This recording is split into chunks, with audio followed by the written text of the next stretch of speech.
Danielle, thank you. The time right now is 9:04. It is a shocking and deeply disturbing case out of Jupiter and Tequesta, and it's about to go to trial. The man charged with 2 counts of murder, accused of attacking his victims randomly and chewing on their faces, will either get life in prison or be sent to a mental health facility. We're talking about Austin Harrouff, who was 19 when he killed Michele, Mishcon, and John Stevens in their garage back in 2016. Now his fate will be decided by a judge. No jury as agreed upon by lawyers on both sides. CBS 12 News I-Team Chief Investigator Mike Magnoli has covered this story since it happened and guides us through how we got here and what could come next. Each day I turn the corner on Kokomo Lane, I smile when I see your truck, knowing that you are home and I will be seeing you in a mere second. I'm so in love with you, Mish. I feel like a new person, and I hope that this new life of ours will bring joy to us both.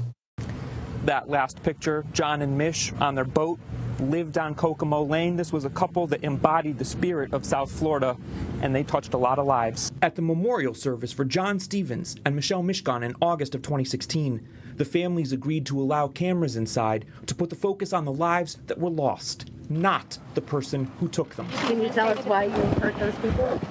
6 years later, Austin Harrouff is finally on trial. There's no question of guilt. He did it. What has yet to be determined is whether he was legally insane at the time.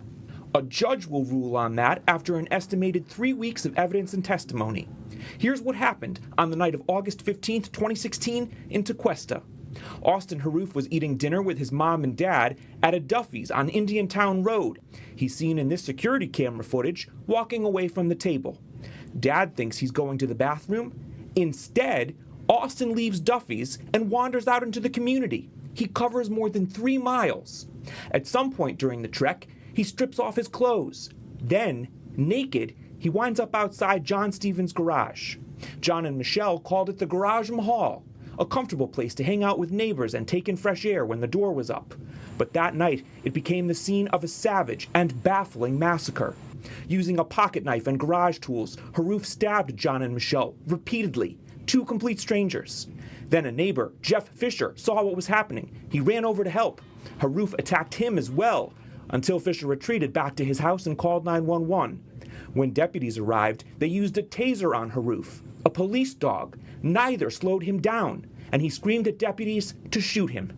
You know, one of the first things we try to do at a crime scene is begin to understand the motive of the offender, because it's the motive of the offender that actually gets us going in the right direction. In this case, we can't establish a motive. There's just, I don't know. Do you think you're mentally ill? I guess so. TV psychologist Dr. Phil McGraw would later try to get at a motive when he booked a secret interview in the suspect's hospital room.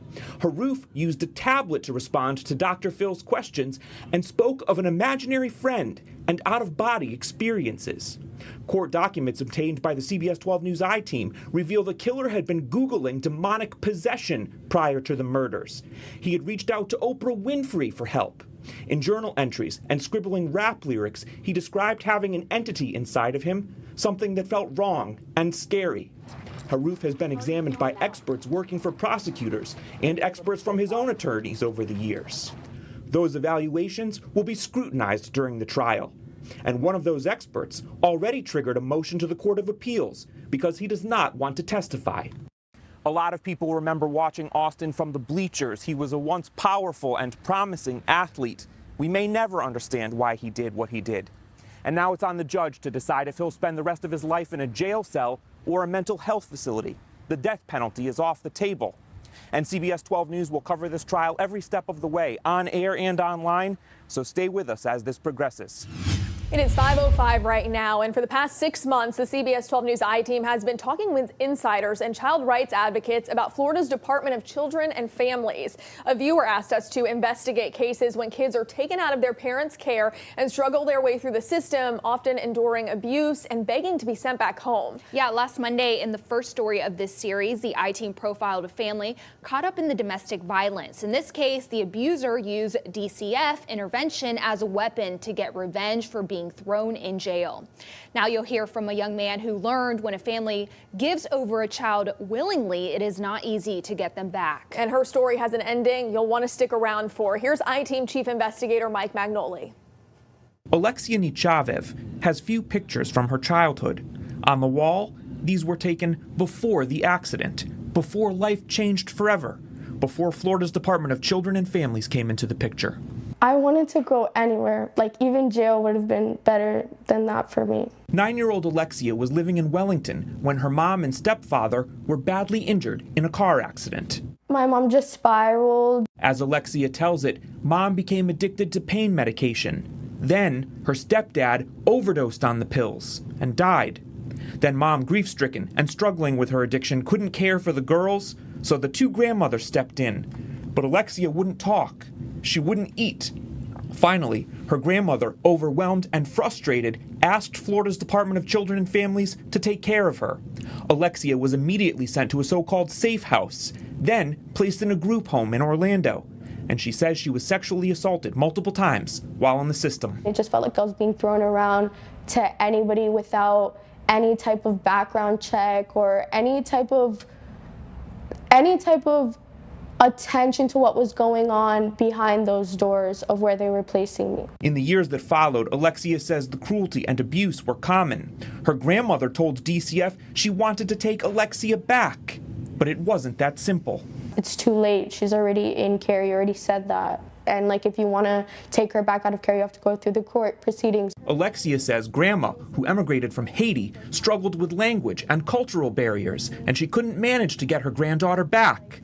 Alexia remained a ward of the state until she turned 18. This can happen to anyone. Like, there's not a certain type of person that this happens to. Like, you don't have to look a certain type of way. According to the National Coalition for Child Protection Reform, Alexia's story is not unique.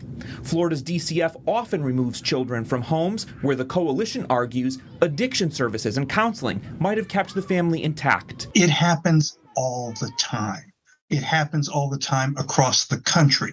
We know that because the rate of removal in Florida is higher than states that have outstanding, relatively speaking, records of child safety and don't tear apart as many families. Even when the issue is substance use, drug treatment for the parent is almost always a better option than foster care for the child because the trauma of removal is so great. DCF responded to our questions with this table showing a downward trend in removal, which the department says is at a 19-year low.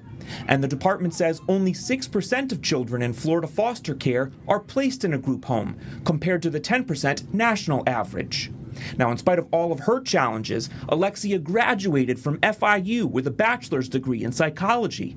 Today, believe it or not, she works for DCF in a program called Hope Florida, whose purpose is to help young adults who are aging out of the system land on their feet. That might include job placement, higher education, counseling, or other therapy to deal with childhood trauma in or out of state care. Alexia's goal, she says, to change the system from within. I'm a hope navigator, to be that voice for people who are voiceless. And you know, the one thing that Alexia says could have changed the whole course of her life was if DCF had asked her what was going on before they took her away from her grandmother.